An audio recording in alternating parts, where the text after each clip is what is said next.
BJP MP Laxman మాట్లాడుతున్నారు. ఇప్పుడు ఆ లైవ్ చూద్దాం. రెచ్చగొట్టే విధంగా లేదా బీజేపీ ఏదో ఈ ప్రభుత్వాన్ని పడగొట్టుకునేటువంటి ఒక కల్పన కల్పించేదానికి, ప్రజలను అయోమయం గురించేదానికి ఇవాళ కేసీఆర్ గారు ప్రయత్నం చేస్తున్నారు. అంతటితో ఆగకుండా నవంబర్ డిసెంబర్లో ఎన్నికలు వస్తాయి అంటే మనదే ప్రభుత్వం అని మాట్లాడుతూ ఉంటే నవ్వుకుంటున్నారు ప్రజలు. అసలు మీ పార్టీలో ఎమ్మెల్యేలు ఒకవైపు గోడలు దుక్కుతూ ఉంటే వాళ్ళని కాపాడుకోవడానికే ఈ కేసీఆర్ గారు ఈ విశ్వ ప్రయత్నాలు చేస్తున్న అనడానికి ఇది ఒక తార్కాణంగా.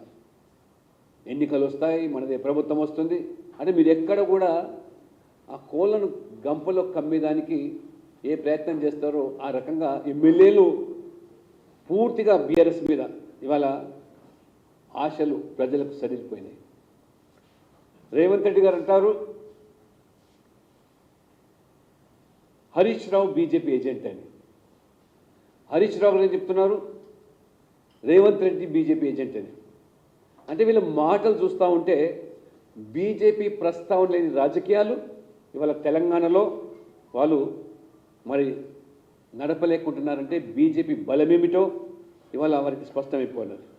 కాబట్టి ఈరోజు ప్రజలు ఒక అవినీతి బీఆర్ఎస్ పోయి అవినీతి కాంగ్రెస్ వచ్చినటువంటి ఆవేదన ఖచ్చితంగా ఇవాళ తండ్రి కొడుకులు ఇద్దరు కూడా అధికారం లేకుండా ఉండలేకపోతున్నారు.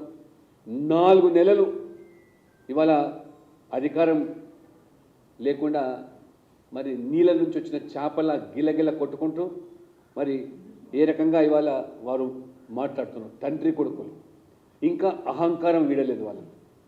కాబట్టి ఇవాళ వారు అహంకార మరి దర్పంతో వారు వేరుస్తూ ఉంటే అధికార మదంతో ఇవాళ కాంగ్రెస్, భారతీయ జనతా పార్టీ అభివృద్ధి ఎజెండాతో మోదీ చరిస్మాతో ఎన్నికలు పోతూ ఉంటే మరి ఈరోజు కేసీఆర్ గారు ఒక ప్రకటన చేశారు.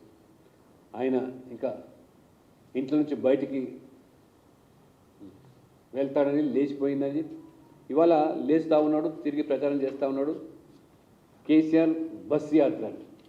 ఇవాళ కేసీఆర్ గారు గమనించాలి, బస్ యాత్ర కాదు, మీరు మోకాళ్ళ యాత్ర చేసినా తెలంగాణ ప్రజలు ఇవాళ మిమ్మల్ని నమ్మే స్థితిలో లేరు. మీ అరాచకాలు 10 సంవత్సరాలు, మీ అవినీతి భాగోతాలు పుంకాను పుంకాలుగా రోజువారీగా టీవీ సీరియల్ మాదిరిగా ఏ రకంగా మరి మేడిగడ్డ ప్రాజెక్ట్ నుంచి మొదలుకుంటే ధరణి మరి ఆ రకంగా ఫోన్ ట్యాపింగ్ వరకు మీ అగాత్యాలను తెలంగాణ ప్రజలు భరించలేకనే మార్పు కోరుకున్నారు. ఆ మార్పులో కాంగ్రెస్ లాభపడింది కానీ కాంగ్రెస్ బలం కాదు.